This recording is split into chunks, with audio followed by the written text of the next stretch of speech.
Hello అందరికీ welcome to our channel. Day 15 వచ్చేసి మంచి డ్రింక్ అయితే చూపించబోతున్నాను మార్నింగ్ టైంలో. దీనికోసం అయితే నేనైతే జింజర్ తీసుకున్నాను. దాంతో పాటుగా కొంచెం జీలకర్ర యాడ్ చేసుకున్నాను.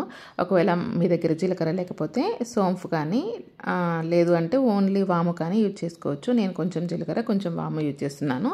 ఇంకా ధనియాలు కూడా రీప్లేస్ చేసుకోవచ్చు. ఈ ప్లేస్లో చాలా బాగుంటుంది. ఇంకా కొంచెం పసుపు యాడ్ చేశాను. ఒకవేళ పచ్చి పసుపు ఉంటే దాన్ని గ్రేట్ చేసి వేసుకోండి. ఇంకా మంచి రిజల్ట్ అయితే ఉంటుంది. ఇది చూడండి మరుగుతుంది కదా. ఇలా చాలాసేపు మరిగిన తర్వాత అంటే మనం పెట్టిన వాటర్ హాఫ్ అయ్యేంత వరకు మరిగించి దీన్ని అయితే స్ట్రైన్ చేసుకోవాలి. దీంట్లో మనకు కావాలి అనుకుంటే లెమన్ హనీ యాడ్ చేసుకోవచ్చు. లేదు అనుకుంటే ప్లెయిన్గా కూడా తాగొచ్చు. గోరువెచ్చగా ఉన్నప్పుడు లెమన్ హనీ యాడ్ చేసుకోండి. లేదు వేడిగా తాగలుగుతామంటే అలాగే తాగేయండి. ఇంకా ఈ సీజన్లో వేడివేడిగా తాగాలనిపిస్తుంది కదా, అలా చాలా బాగుంటుంది. ఇంకా మార్నింగ్ ఒక హాఫ్ అన్ అవర్ తర్వాత నేనైతే ఒక హాఫ్ బాయిల్ చేసుకొని తిన్నాను. ఒక ఎగ్ని కొంచెం సాల్ట్ పెప్పర్ వేసుకొని లంచ్లోకి వచ్చేసి అందరి కోసం అయితే ఈ లంచ్ ప్రిపేర్ చేస్తున్నాను. రైస్ ఇంకా కందిపప్పు ఈక్వల్ పోర్షన్లో తీసుకున్నాను. ఒకవేళ మీరు రైస్కి బదులుగా బ్రౌన్ రైస్ కానీ మిల్లెట్స్ కానీ ఇంకేదైనా యూజ్ చేయొచ్చు. రైస్ యూజ్ చేయక చాలా రోజులైంది. ఇంకా ఇంట్లో పిల్లలు అందరూ తింటారు కదా అని చెప్పేసి నేనైతే నార్మల్ వైట్ రైసే యూజ్ చేస్తున్నాను.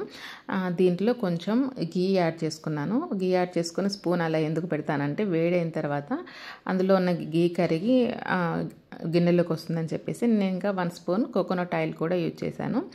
లేదు ఒకవేళ కోకోనట్ ఆయిల్ ఫ్లేవర్ ఇష్టం లేదు అనుకుంటే ఓన్లీ గీ మాత్రమే కూడా యూజ్ చేసుకోవచ్చు. దాంట్లో చెక్క లవంగా వేసి ఆ తర్వాత పోపు గింజలు ఉంటాయి కదా, అన్ని రకాల పోపు గింజలు జీలకర్ర ఆవాలు ఇవన్నీ వేసుకున్నాను. కొంచెం అల్లం ఇలా కాకుండా అల్లం ముక్కలు చిన్నగా చాప్ చేసుకుని వేసుకున్నా కూడా ఫ్లేవర్ బాగుంటుంది.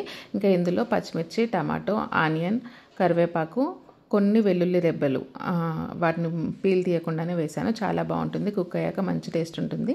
కొంచెం పసుపు వేసుకోవాలి. ఇంకా గీ కాబట్టి మనం వేసింది అది మాడిపోకముందే అన్నీ వేసుకోవాలన్నమాట. లేదంటే దాంట్లో ఉన్న పోషకాలన్నీ వెళ్ళిపోతాయి అన్నమాట. అంటే గీ కూడా ఎక్కువ హీట్ అయితే ఏదైనా హెల్త్కి మంచిది కాదు కదా, అందుకోసమని కొంచెం వేడిగా ఉన్నప్పుడే నేనైతే అన్నీ వేసుకుంటాను. వీటిని బాగా కొంచెం ఫ్రై చేసి అంటే టమాటో మీద ఉన్న తొక్కలు ఉంటాయి కదా, ఆ తొక్కలు సపరేట్ అయ్యేంత వరకు ఫ్రై చేసుకుంటే సరిపోతుంది.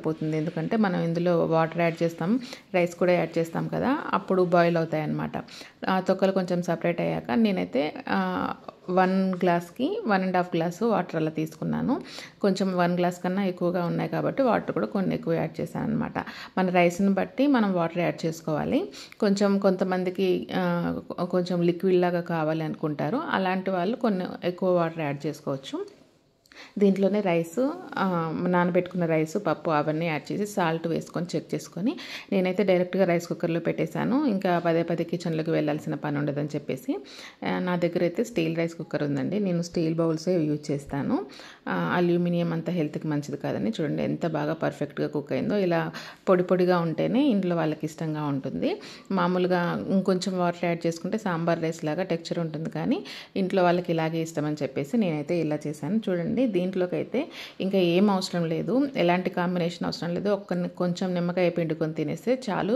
లేదు అనుకుంటే పల్లీల పొడి లేదంటే వెల్లుల్లి కారం ఉంటుంది కదా, అది కూడా కాంబినేషన్కి చాలా బాగుంటుంది. నేను కొంచెం పచ్చిమిర్చి పెప్పర్ పౌడర్ అలా వేసాను కాబట్టి ఇంకా ఇది సరిపోతుంది అనమాట ఈ స్పైస్ లెవెల్స్. దీంతో పాటు రైతా కానీ ఇది తిన్న తర్వాత మజ్జిగ కానీ తాగొచ్చు, చాలా బాగుంటుంది. ఇంకా ఈవినింగ్ టైంలో వీడియో తీయడం మర్చిపోయాను, లాస్ట్లో గుర్తొచ్చింది. ఈవినింగ్ అయితే గ్రీన్ టీ తాగాను అనమాట. ఇంకా ఈరోజు మంచి సలాడ్ కూడా నేను మీకు చూపిస్తాను. దీనికోసం టమాటా కీర నిమ్మకాయ ఆనియన్ కొంచెం పచ్చిమిర్చి లెట్యూస్ ఉంటాయి కదా అవి తీసుకున్నాను అనమాట. వీటితో పాటు పెసలు ఉంటాయి కదా అవి గుగ్గిలు చేసి తీసుకున్నాను. లేదు పెసలు స్ప్రౌట్స్గా ఉన్నా కూడా యూజ్ చేసుకోవచ్చు. మిగతా ఇంకేదైనా గుగ్గిలు ఉన్నా కూడా యూజ్ చేసుకోవచ్చు. ఇంట్లో లెట్యూసే యూజ్ చేయాలంటే ఏం లేదండి, ఇంట్లో ఇవి ఉన్నాయి కాబట్టి ఇది యూజ్ చేస్తున్నాను. లేదు అనుకుంటే క్యాబేజ్ కానీ లేదంటే పర్పుల్ క్యాబేజ్ ఇట్లాంటివి ఉంటాయి కదా అవి కూడా యూజ్ చేసుకోవచ్చు. చాలా బాగుంటుంది.